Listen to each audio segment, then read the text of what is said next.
Hey y'all, welcome to another episode of a New South is Rising podcast. Y'all know the South got something to say, right? And today we're talking about mental health in the Black community. Y'all, we need to talk because we're not okay. And we haven't been okay for a very, very long time. And we need to do something about it. We can't just sit at the house. We can't drink it away. We can't smoke it away. Sometimes we can't even pray it away. And so that's what we're going to talk about today. I'm joined by these lovely ladies.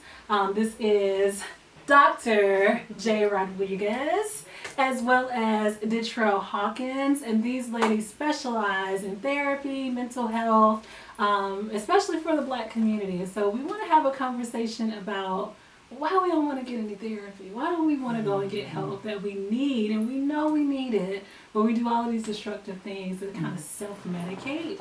Where does that come from? What is the root of that? What's the historical perspective of why Black folks just don't have a good relationship with therapy? Who wants to jump in? Go ahead. Sure. So in my experience with working with various clients, it's not supposed to be talked about. We keep everything in the house. What happens at home stays at home. What happens in the family stays in the family. And not only that, if I could add to that, y'all remember Cousin Pete used to be back, like locked away in the back room. He was a little touched in the head. And we didn't want to talk about that, so we just put him in the back room. Right. So just really not talking about it, keeping everything isolated, and that's really what has been the problem for a very long time. I think that the reason we kept it isolated and didn't talk about it was our way of protecting each other, protecting the family, protecting that Cousin Pete who's in the back room, protecting them from the judgment, even bringing shame, if you will, on the family. And so we carried that, up until today, how we protect by hiding it. We protect by not talking about it and pretending really that it's not there. Yeah, that is correct. So I got to pause really quickly and remind you all. We talked about this earlier, but we have something we do on our show. So we're going to say some things that are shady, y'all, because we're sisters. We're going to do that. It's going to happen. And so when you say something a little shady, you're going to take a sip of this No Shade lemonade. There's a Black sister here in our community that makes this lemonade, and you can pick it up here locally, and you can sip your own lemonade and be shady at home. Was that just shady what I said about Cousin Pete and You know, I think it was. We might as well start it off. Cheers. All right. It might have been shady. And I can only imagine, y'all, back in slavery, if you were born with a mental condition, what could have happened to you and how they may have discarded you or thrown you away or even maybe even killed you. Absolutely. If they discovered that you weren't a quality worker that they could use. And so I believe that stigma obviously runs deeper than we probably realize, because I truly believe most things that we deal with today can be traced to our being enslaved and kidnapped and brought over here to this country and all of the ills that happened to us during that time that we still haven't processed, we still haven't healed from, and we've just been carrying from generation to generation. Absolutely.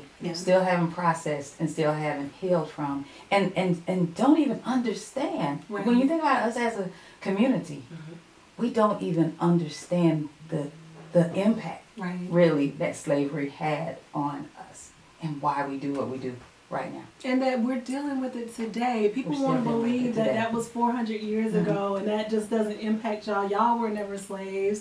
You didn't have chains on or shackles on your feet. So why are you all still complaining about slavery? Because it's something called epigenetics, and it's in our genes. It's in our genes, as it was passed on from my mama, my mama's mama, my grandmama's mama. It was passed on. It's still there. The trauma is still in our genes. The trauma is still in our tissue. The issues are in our tissues. So that's something that Dr. B. Sirius says, and he's a historian, philanthropist out of California, but he talks about how this has been ingrained not only in our minds and our hearts, but it's actually in our DNA. And we have to do something to rewrite that narrative. Yeah, and I got to shout out Dr. Joy DeGray, if you've never heard of her, who writes on PTSD, which is post-traumatic slave disorder. And just what you said, how the transatlantic slave trade altered our DNA forever. And so we still carry that, like you said, not only in our bodies, but a lot of times in our behaviors too. Absolutely. Things that we're still doing today and we don't realize we're passed down from things that, like, I just throw it out there, how we beat our kids. Right. The discipline that we learn because we didn't want to see Master beat our kids. Right. So we're going to show Master, I got this. I'll beat him myself. And beat them often very, very harsh. And so talk about a little bit about some other behaviors that we may have passed down that we don't even know we're doing that might have been rooted in slavery. Definitely when you talk about beating our children. And that is something that when you have that discussion in the Black community, it was what, spare the rod? Spoil the child. Spoil the child. Oh, it worked for spare me. The rod, spoil I the was child. fine. Yeah. Even allowing our children to have an opinion. That's good.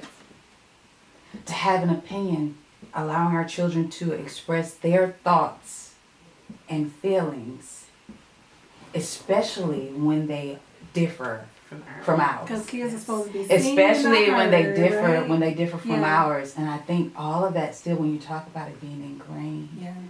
and passed down, and it's still impacting how we interact with each other Right. and how we relate to each other, even today, especially our children. And I see that in so many children. As I entered homes as a functional family therapist, the children would open up Right. and talk to me, lay it on the line, talk to me about everything right in front of the parents, and the parent would say, he won't tell me that. Right. Why didn't you tell me that? Because I couldn't. You didn't want to hear it. And you shut me down every time I tried to express Right. my thoughts or feelings. That being passed down, from slavery. You don't have a voice. Yeah. And Yeah. it's like you're not human. And so you take away that person's human dignity when they don't get to have a voice because ours was taken away from us. Yeah. So We do it to our passing it children. down, yeah. We do it to our children. I think there's also passed down the fear of trying new things, fear of new experiences, fear of thinking outside of the box, because we've always done it this way. This is what works. We don't know what's going to happen if you do it that way, so don't try. Yeah. A lot of parents have asked their children not to go away to college. They want to keep them here locally, or you can live at home and go to school somewhere locally, as opposed to going to Antarctica or going to Egypt to go to school. So there's that fear of the unknown that I think is also passed down from slavery. Yeah, and I think like we want to backpack through Europe and take a gap Absolutely. year. Like, why can't we do things like that? But that's not something. And I've often said like self-care. We talk a lot about taking care of ourselves, taking time for ourselves. That's a novel concept to this generation. Our mamas didn't get massages. They didn't go on vacations. Not at all. They didn't get their nails done and all these things that we get to do today. And so they don't know the self-care. Now I know they did whatever they had to do to get through things, right? And so sometimes that was going to church and praying and all these other things. But I think our generations are the first ones that kind of get to live beyond our ancestors' wildest dreams, right? And do those things that they prayed about. Definitely. They saw Missy in the house. She was getting all the massages and all of that, but we didn't get to experience that, I think, until this generation, right? I think even in this generation, in many ways, we still see self-care as a reward. Correct. Yeah. That is good. As opposed to this, necessity. it is a necessity, a priority, a part of. My birthright. Yes, it is a part It of is my a part of my birthright. It's not a birthright. reward. Yeah. We reward ourselves with self-care. And self-care is not just going to Starbucks or getting a mani and pedi. I mean, manis and pedis are necessary. That's not self-care for me, right? That's like maintenance. Yes, That's, your that's a every- part this of is what you do. this advertisement, Right. right? That's a part of the persona. Yeah. But self-care is being intentional, taking intentional time to make sure that my mind, my emotions, my body is in tune, tapped in, turned on, in alignment. Yes. And oftentimes we're not doing that as a community because we're doing the rat race. We're running, working hard. I think in this day and time also, there's too much work going on. Yeah, we're so busy. Too much work going on. Talk about it. When do you take a moment and sit down and have dinner with your family? When do you actually have conversations? When do you go to field trips with your children? When do we do that? Oh, we have to work. And I think as Black women especially, we've carried the burden of everything. The family, the husband, the children, what everybody needs, and we neglect ourselves and put ourselves last. Absolutely. Last night I was talking to my husband, and I'm on this intentional journey to know what me and why I do what I do. I said, I remember on my grandmother's wall there was this plaque or something up there, and it says that a woman should know how to act like a lady, how to think like a man, and how to work like a dog.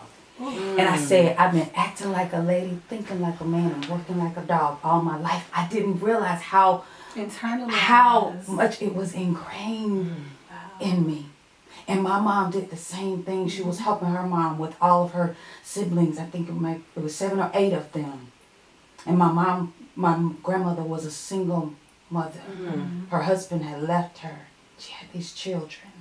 And so my mom's doing the work of the man, helping my grandmother make sure all is well and everything is good in the home. And I think about that, and I think about Black women, like you said, just historically.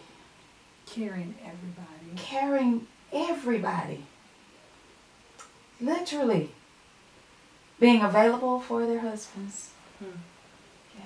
Making sure that the children and the next door neighbor's children and the next door neighbor's children were good too. We were taking care of the neighborhood. Not just our children. Right. Neighborhood. Working. Sun up, my mom talked about this sun up to sundown. She was in the cotton fields and how much she would pick every day, how much she did. And coming home, my mom cooked every day. And our grandmamas, and they cooked dinners. Right, we had breakfast, lunch, and dinner. Right. Supper, if you will. Dinner, breakfast. We had it. And they were doing all of that. And they didn't have the moments of self-care, if you will. Absolutely. Yeah. And so what did that do to them mentally and emotionally? My mom, I recall watching her cry, and she never put a voice to it. I would stand there and I'd say, "What's wrong, Mama?" I could still see me. "What's wrong?" She never put a voice to it. To this day, she never put a voice to it. And so I'm thinking, she's internalizing all of this. And what did that teach me to do? I gotta be strong.